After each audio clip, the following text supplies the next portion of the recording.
ሰላም አድማጭ ተመልካቾቻችን፣ ይህ አዲስ ወሬ ዩቲዩብ ቻናል ነው።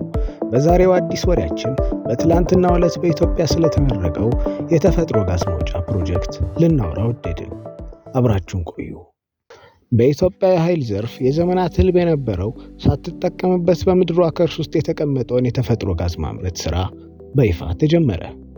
የተፈጥሮ ጋዝ በዋናነት ሚቴን CH4 የሚባል ቀላል ሃይድሮካርቦን ጋዝ ነው።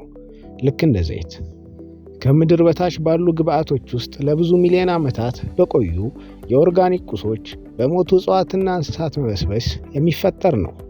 ከነዳጅና ከድንጋይ ከሰል አንጻር አነስተኛ የሆነ የካርቦን ዳይኦክሳይድ ልቀት ስለሚኖረው ለከባቢ አየር ተስማሚ ነው።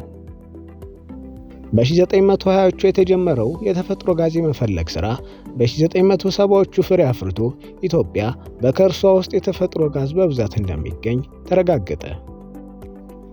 የተፈጥሮ ጋዝ በተለያዩ ሀገራት ጥቅም ላይ ውሎ ለእድገታቸው ጉልህ ድርሻ ወስዷል።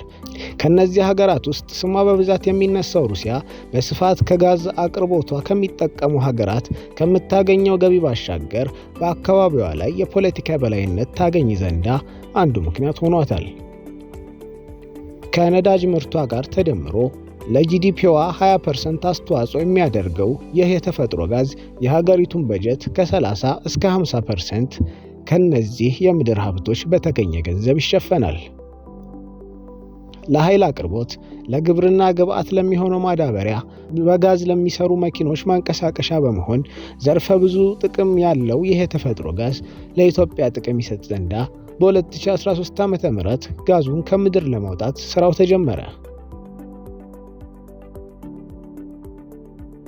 የማውጣት ኃላፊነት የተሰጠው የቻይናው ፖሊ GCL ካምፓኒ 5 ዓመታትን የፈጀ ሥራ በመስራት የኦጋዴን የተፈጥሮ ጋዝ ማውጣት ፕሮጀክት አካል የሆነው ካሉብ የተፈጥሮ ጋዝ ማውጫን ጠቅላይ ሚኒስትር ዶክተር አብይ አህመድ በተገኙበት በይፋ መስከረም 23 2018 ዓ.ም ተመርቋል።